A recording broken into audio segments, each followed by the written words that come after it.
চৈত্র মাসের শেষ সোমবার তথা বছরের শেষ সোমবার দিন ভুলেও এই কাজগুলি করবেন না। স্বয়ং বাবা ভোলেনাথ এই কাজগুলি করতে নিষেধ করেছে। আপনারা যদি ভুলেও এই কাজগুলি করে থাকেন তাহলে আপনার জীবনে চরম দরিদ্রতা নেমে আসবে। চৈত্র মাসের শেষ সোমবার দিন এই কয়েকটি কাজ করে থাকেন তারা কিন্তু সারা জীবন দারিদ্রতাতে ভুগতে হবে। সুখ শান্তি সমৃদ্ধি জীবনে কিছু পাবেনই না। সুতরাং এই চৈত্র মাসে লাস্ট সোমবার এই কয়েকটি কাজ কিন্তু ভুলেও করবেন না। বন্ধুরা, আপনারা প্রত্যেকেই জানি এই চৈত্র মাসের শেষ সোমবার ছাড়াও যে নীল পুজো, বিশেষ করে এই সব দিনগুলিতে এই কাজগুলি করবেন না, না হলে আপনাদের দুর্ভাগ্যর কারণ আপনারা নিজেরাই হবেন। দেখুন বন্ধুরা, আপনারা যদি এই কাজগুলি জেনে বুঝে করে থাকেন কিংবা না জেনেও করে থাকেন তাহলেও দেবাদিদেব মহাদেব আপনাদের ওপর এতটাই রাগান্বিত হবে যার ফলে সংসারে বিভিন্ন দিক থেকে সংকট অমঙ্গল নেমে আসতে পারে। বন্ধুরা, আপনারা প্রত্যেকেই জানি সোমবার হলো দেবাদিদেব মহাদেবের বার।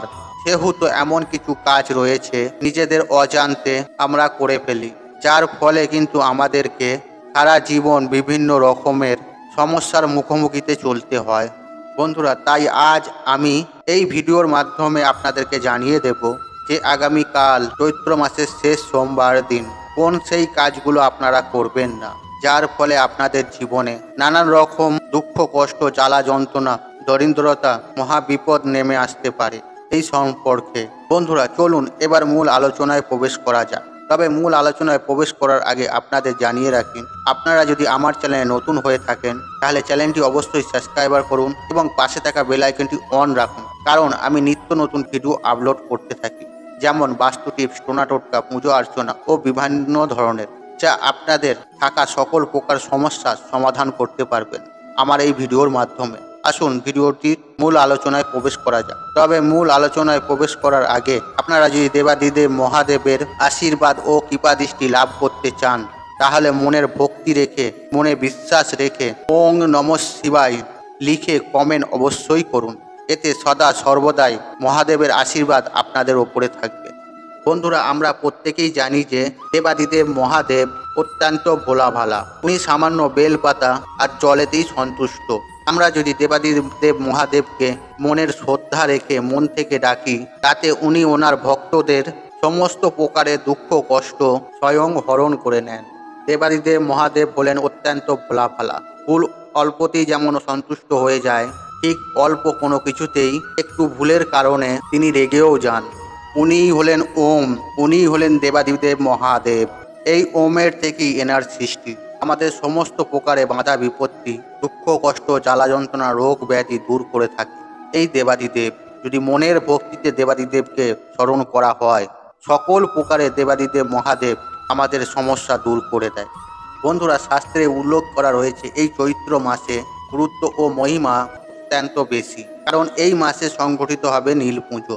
আর যদি এই মাসে যদি আপনারা মনের ভক্তি রেখে আগামীকাল চৈত্র মাসের শেষ সোমবার দেবাদিদেব মহাদেবের জল অভিষেক করতে পারেন, বাবা মহাদেবের পুজো আরাধনা করতে পারেন, তাহলে কিন্তু আপনারা অখণ্ড সৌভাগ্যের অধিকারী হতে পারবেন এবং সেই ভক্তদের জীবনে সুখ শান্তি সমৃদ্ধি এবং অর্থনৈতিক উন্নতি অত্যন্ত পরিমাণে লক্ষ্য করা যাবে যদি আপনি এই দেবাদিদেব মহাদেবকে অত্যন্ত প্রসন্ন করতে পারেন। বন্ধুরা, এই প্রসঙ্গে আরেকটি বিষয় নিয়ে আপনাদের জানিয়ে রাখি, যারা দেবাদিদেব মহাদেবের ভক্ত অতি অবশ্যই আগামীকাল চৈত্র মাসের শেষ সোমবার দিন দেবাদিদেব মহাদেবের একটি প্রিয় জিনিস অতি অবশ্যই নিবেদন করবেন। এর ফলে উনি আপনাদের ওপর বেজায় খুশি হবে। বন্ধুরা, এর মধ্যে আমি সবার প্রথমে যে জিনিসটির কথা বলবো বা নিবেদন করতে বলবো তা হলো আকন্দ ফুলের মালা। এই আকন্দ ফুল কিন্তু দেবাদিদেব মহাদেবের অত্যন্ত প্রিয় ফুল। সুতরাং আপনারা আগামীকাল চৈত্র মাসের শেষ সোমবার দেবাদিদেব মহাদেবকে অর্পণ করুন। এর পাশাপাশি আপনারা একটি বেলপাতা, একটি ধুদ্র ফুল, একটি ধুদ্র ফলও নিয়ে নেবেন। সাথে যদি পারেন নীল অপরাজিতা ফুল নিয়ে বাবা মহাদেবকে অর্পণ করবেন। আপনারা বেলপাতা অর্পণ করতে একদমই ভুলবেন না। আপনারা সবাই জানি এই দেবাদিদেব মহাদেবের বেলপাতা ছাড়া পুজো অসম্পূর্ণ। সুতরাং এই বিষয়টি একটু মাথায় রাখবেন। বন্ধুরা, এই একই সঙ্গে আরও কয়েকটি বিষয় নিয়ে আপনাদের বলে রাখবো, সেগুলো একটু আপনারা মেনে চলুন, তাহলে সুনিশ্চিত আপনারা দেবাদিদেব মহাদেবের আশীর্বাদ পাবেনই পাবেন। তাই আগামীকাল চৈত্র মাসের শেষ সোমবার হলেও এই কয়েকটি কাজ আপনারা মোটেও করতে যাবেন না। তার মধ্যে আমি সবার প্রথমে যে বিষয়টি আপনাদেরকে বলবো সেটি হলো, আমরা প্রত্যেকেই জানি দেবাদিদেব মহাদেবের গলায় অবস্থান করে। বন্ধুরা, আগামীকাল বা অথবা নীল পুজোর দিন ভুল করেও সাপকে আঘাত করবেন না বা কোনো রূপ ক্ষয়ক্ষতি করবেন না বা কোনো কারণে মেরে ফেলবেন না। বন্ধুরা, আপনারা যদি এই চৈত্র মাসের শেষ সোমবার এই কাজটি ভুলেও যদি করে ফেলেন, তাহলে কিন্তু আপনার জীবনে খুব শীঘ্রই অমঙ্গল নেমে আসতে বেশি দেরি হবে না। সব দিক থেকে আপনাদের জীবনে সমস্যা ঘিরে ধরবে। বন্ধুরা, আগামীকাল চৈত্র মাসের শেষ সোমবার ভুলেও সাপকে মারবেন না। বন্ধুরা, একই সাথে আরেকটা বিষয় নিয়ে আপনাদেরকে বলে দেব।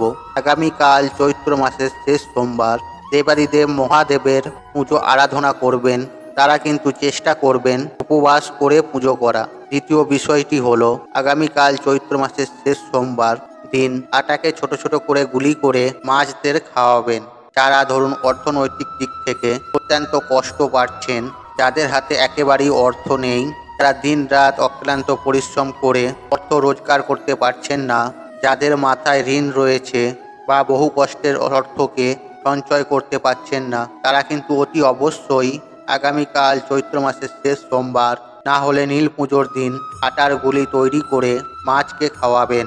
এর ফলে দেখবেন আপনাদের আর্থিক দিক থেকে অত্যন্ত স্ট্রং হবে এবং পরিবারের সুখ শান্তি সমৃদ্ধি বজায় থাকবে। তথা এই রূপ নানা সমস্যা থেকে আপনারাও কিন্তু রেহাই পাবেন। এই চৈত্র মাসের শেষ সোমবার বা নীল পুজোর দিন আপনাদেরকে বলে রাখি, মাছেদেরকে কোনো ক্ষতি করবেন না, না হলে দুর্ভাগ্যের কারণ আপনারা নিজেরাই কিন্তু হবেন। বন্ধুরা, এরপর আপনাদেরকে যে বিষয়টির কথা বলবো তা হলো, আপনারা যদি আপনাদের গৃহে শিবলিঙ্গ প্রতিষ্ঠা করা থাকে, তাহলে সেক্ষেত্রে অতি অবশ্যই আগামীকাল চৈত্র মাসের শেষ সোমবার না হলো নীল পুজোর দিনে সাদা চন্দনের লেপ অতি অবশ্যই শিবলিঙ্গে অর্পণ করবেন। এর ফলে আতুষোত শিব আপনাদের ওপর বেজায় খুশি হবেন। আপনাদের সকল মনস্কামনা মনোবাসনা স্বয়ং দেবাদিদেব মহাদেব পূরণ করে দেবে। বন্ধুরা, আপনাদের আরেকটি বিষয় নিয়ে বলে রাখি, আপনারা যদি পারেন বাবা মহাদেবকে একটু মধু অর্পণ করবেন। এতে আপনাদের সমস্ত প্রকারে জ্বালা যন্ত্রণা দুঃখ কষ্ট তিনি হরণ করে নেবেন। বন্ধুরা, একই সঙ্গে আরেকটি গুরুত্বপূর্ণ কথা আপনারা জেনে রাখুন, তা হলো আগামীকাল চৈত্র মাসের শেষ সোমবার না হলে নীল পুজোর দিন অবশ্যই চেষ্টা করবেন দেবাদিদেব মহাদেবের মহামৃত্যুঞ্জয় মন্ত্র 108 বার অতি অবশ্যই জপ করবেন। এই মহামৃত্যুঞ্জয় মন্ত্র হলো ওম জুম সহ। আপনারা এই মন্ত্রটিও জপ করতে পারেন বা বড় মৃত্যুঞ্জয় মন্ত্র আছে, আপনারা সেটাও জপ করতে পারেন। আপনারা যখন দেবাদিদেব মহাদেবের পুজো আরাধনা করবেন, তখন পুজোর সম্পূর্ণ করার পর 108 বার মহামৃত্যুঞ্জয় মন্ত্র জপ করবেন। এর ফলে আপনাদের অখণ্ড সৌভাগ্যের প্রাপ্তি হবেন। সেই সঙ্গে আপনার স্বামী সন্তানের ও পরিবারের আয়ু বৃদ্ধি হবে। কোনরূপ বিপদ আপদ আপনাদের ধারের কাছে ঘেঁষতে পারবে না। জীবন হয়ে উঠবে সুন্দর। তথা এই মন্ত্রের শক্তি এতটাই, আপনাদের জীবনে থাকা সকল প্রকার সমস্যা দুঃখ কষ্ট জ্বালা যন্ত্রণা এমনকি দারিদ্রতা রোগ ব্যাধিও দূর হয়ে যাবে এবং জীবন সুন্দর হয়ে উঠবে। বন্ধুরা, আপনাদের অনুরোধ করব, আমার এই ভিডিওটিতে বলা প্রত্যেকটি বিষয় মেনে চলুন, তাহলে আমি সুনিশ্চিতভাবে বলতে পারি আপনাদের জীবনে অগ্রগতি হবে, জীবনে সফলতা আসবে, নতুন বৎসর আপনাদের জীবন সুফল হয়ে উঠবে। বন্ধুরা, তাই আজকের মতন বিদায় নিলাম। আশা করি ভিডিওটি দেখে উপকৃত পেয়েছেন। তাহলে ভিডিওটি একটি লাইক করবেন, একটি কমেন্ট করবেন, একটি শেয়ার করবেন এবং বন্ধু বান্ধবের সাথেও শেয়ার করবেন। আর আপনি যদি আমার চ্যানেলে নতুন হয়ে থাকেন, তাহলে চ্যানেলটি অবশ্যই সাবস্ক্রাইবার করবেন। ঈশ্বর বা ভগবান আপনাকে নিরোগ রাখুন, আপনার পরিবারকে সুস্থ রাখুক ও আপনার দিন মঙ্গলময় যাক। ওং নমঃ শিবায়। ওং নমঃ।